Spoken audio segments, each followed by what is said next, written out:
Well, I don't think it's ever going to get old for hoops fans around here. South Carolina women's basketball team gearing up for their 6th straight Final Four appearance, and the WACH FOX sports team is with them one more time. This time it's in the desert of Phoenix. Claire Foley's out there, where it's probably warmer than here even. Familiar opponent for the Gamecocks, though, and not an easy one.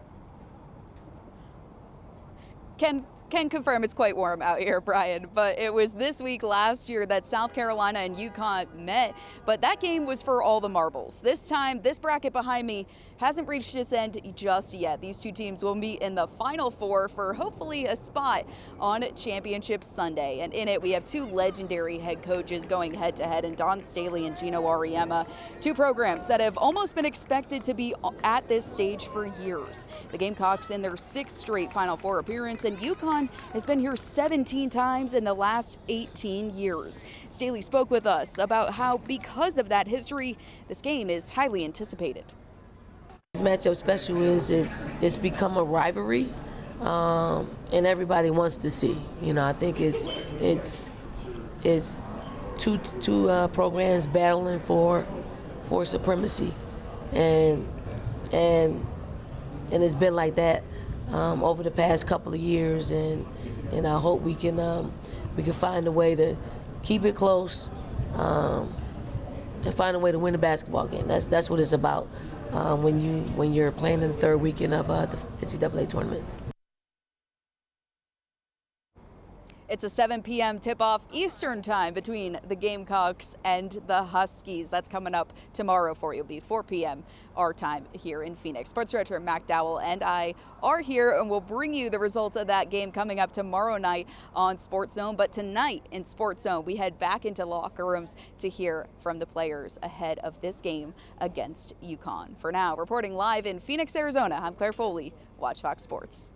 We both said to each other, I think that Raven Johnson and Joyce Edwards are probably going to play most, if not all, of this game. The way Maddie McDaniel just stepped up, and again with such ease, you do not win this game without that. To take Raven Johnson out of the equation so early on and for them to stay in it, and you really saw South Carolina in some ways get more freedom when Maddie McDaniel came in versus Raven Johnson. Obviously, UConn was guarding Raven Johnson super heavily, so when Maddie came in, that gave him some space that made inbounds a little bit easier, and when South Carolina had that room, they ran with it. The goal wasn't to beat UConn. The goal was to win the national championship. That's what they have their sights set on. Right, and even just you saying that, it reminds me of that loss in the national championship last year, and those were the exact words that Joyce Edwards said in the locker room after that game. She said, I don't ever want to feel this again, and the players said that after the game today, Joyce was one of the first ones to bring them all back to earth and say, hey now, this feels good, but no, we're on to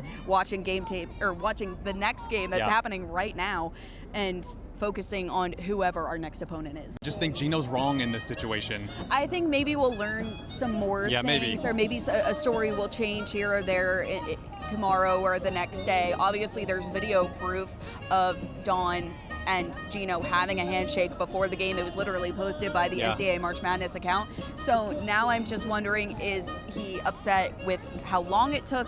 Maybe it didn't happen when he wanted to. He was standing there waiting. She didn't come over right away. I don't know. We're not gonna harp on it. We're not gonna make guesses. Maybe there'll be more information. If there is, we'll tell you about it. But for such a quality basketball game that was happening on the court, I do hate that that's how it ended. Well, time to go out to the desert, Phoenix, Arizona, where the WACH FOX sports team is. The women's Final Four out there. Of course, USC is a regular visitor to the Final Four these past 6 years, and, well, by default, so have we. Claire Foley's out there with a little preview of what lies ahead when everything tips off around 7 tonight. Yeah, Brian, of the active members of this year's team, only half of them were here for last year's Final Four. One of those newcomers who transferred is Tania Latson, and she came to South Carolina to play with her best friend Raven Johnson, and of course for head coach Dawn Staley in her final year of eligibility. Now, that sounds like a perfect situation without any drawbacks, but any change comes with adjustment and sacrifice. Latson went from not just leading her own team at Florida State, but leading the nation in scoring, to being an important part of a system that requires its athletes to fulfill a specific role. Her goal in transferring, though, was getting to this moment and putting herself in a better position for the WNBA draft. She talked to me about reflecting back on the past year and how she sits with those feelings heading into the Final Four. I mean, shoot, it hasn't been easy, especially, adjusting and, coming from being a nation's leading scorer to, my role now at South Carolina hasn't been easy at all, but that's what I knew was going to happen, and that's something I asked God for, just to give me clarity. And I mean, obviously through the bad days, I always picked myself up because I knew my purpose, I knew my why, and every time I tried to get down on myself, I really couldn't, because I know why God put me here. And whether, that was to win a championship or grow as a person, I'm forever grateful for the experience.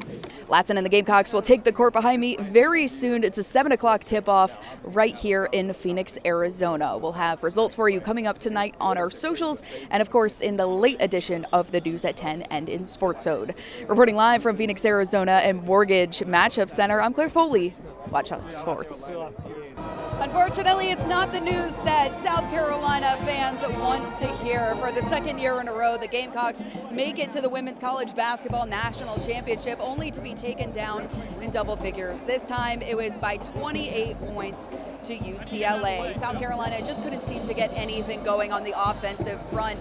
Only Tessa Johnson was able to reach double figures in scoring for them, whereas for UCLA, their entire starting five was able to do so. And then on defense, with UCLA's height advantage, South Carolina was really just getting beat. And this isn't what the Gamecocks want to hear right now, but when you consider all of the adversity they had to face this year on the injury front, this year was 100% a success.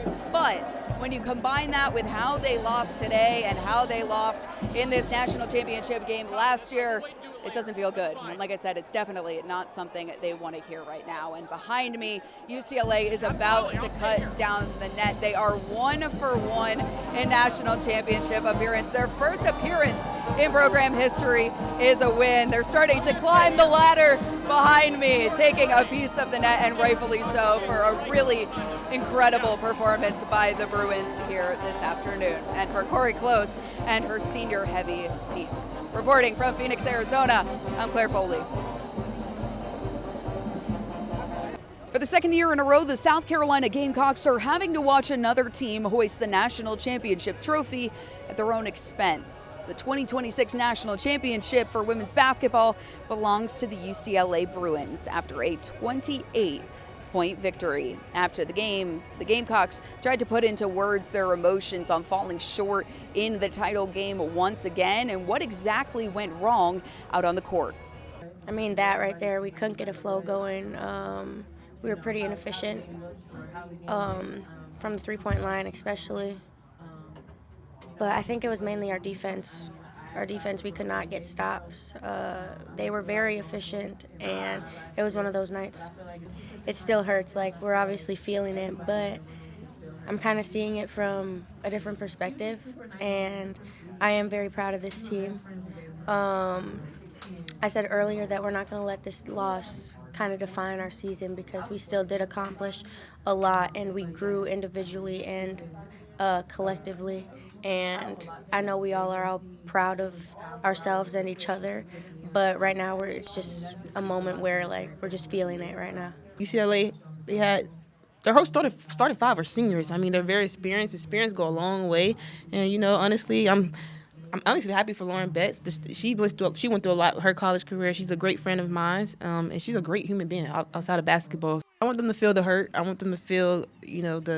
we got whooped. Not beat, we got whooped. I want them to feel how we got whooped today and come back with a motivation to just get back here, honestly, and to come back to the championship and try to win it. But I'm not going to be here, so I think, Coach is going to get them ready. And that's the younger players got to get in the gym and get better and get ready for next year. The Gamecocks next year will be without their senior veteran, Raven Johnson, but should be returning a good core of this year's group and will certainly be motivated not only by this year's national championship loss, but also last year. Reporting from Phoenix, Arizona, I'm Claire Foley,